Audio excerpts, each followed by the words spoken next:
بە ئامادەبوونی قوبا تاڵەبانی سەرۆکی هاوپەیمانی کوردستان کەرنەڤاڵی ناساندنی کاندیدانی هاوپەیمانی کوردستان لە بەغدادی پایتەخت بەڕێوە چوو. لەو کەرنەڤاڵەدا خالید شوانی ئەندامی سەرکردایەتی یەکێتی ڕایگەیاند هاوپەیمانی کوردستان دەیەوێت بە یەک دەنگ و بە یەکگرتووی لە بەغداد بەرگری لە مافەڕەواکانی کورد بکات و شەڕی موچە و بودجە بکات. هاوپەیمانی کوردستان بەهێزەوە هاتووە بۆ ئەوەی چەمکە باوەکان بگۆڕێت لە مامەڵەکردن لەگەڵ بەغداددا. ئێمە کێشە و گرفتەکانمان لەگەڵ بەغداد چارەسەر دەکەن بە دیدەگایەکی نیشتیمانی واقعبینانە.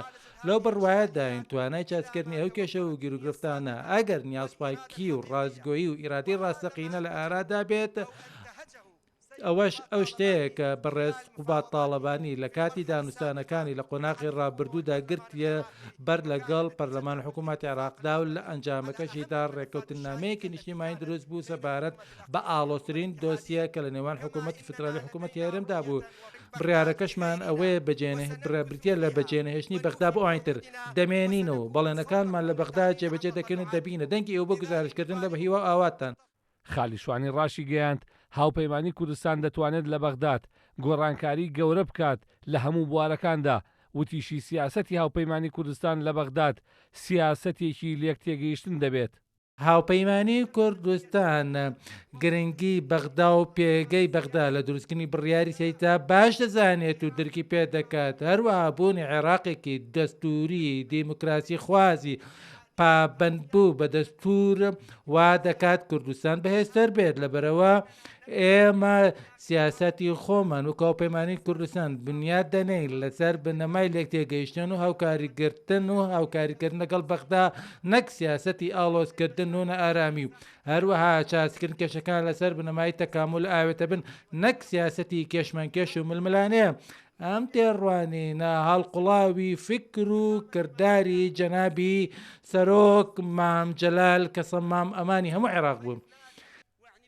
لە کەرنەڤاڵەکەدا بەشێک لە سەرۆکۆزەکانی بەغدادی پایتەختیش پشتیوانیان بۆ سەرخستنی کاندیدەکەی هاوپەیمانی کوردستان لە بەغداد دووپات کردەوە و ڕایان گەیاند هاوپەیمانی کوردستان پلانی چارەسەرکردنی کێشەکانی نێوان هەرێمی کوردستان و بەغدادی هەیە. یەکێک لەو کەسانەی کە ناسیومان و بەدڵمان بووە لە نزیکەوە کە مەبەستم بەڕێز محەممەد عەلەویە کە کاندیدی حیزبە و پەرلەمانتاریشە لە داهاتوویەکی نزیک پشت بخوە، کاندیدێکی عەرەب لە حیزبێکی کوردیەوە. ئەوە چه مانایەکی هەیە؟ مانای ئەوەیە کە ئەمە پەیامێکی جەختکردنەوەیە بۆ هەموو جیهان کە ئەم گەلە کە مێژوویەکی درێژ و دەوڵەمەندی هەیە، گەلی پێکەوە ژیاوی یاخود گەلێکە بۆ پێکەوە ژیانی ئاشتی، گەلی ئەرکە سەختەکانە. هاوپەیمانی کوردستان لە هەموو عێراق پێگەی بەهێزی هەیە و ژمارەیەک لە کاندیدی بەتوانای داناوە بۆ ئەوەی بەرگری لە مافەکانی گەلی کورد بکات و بنەمای یەکڕیزی لە هاوپەیمانەکەدا چەسپیوە و دەیەوێت پەیوەندیەکانی هەرێم و عێراق هاوشێوەی سەردەمی سەرۆک مام جەلال بخاتەوە سەر شاڕێگەی خۆی.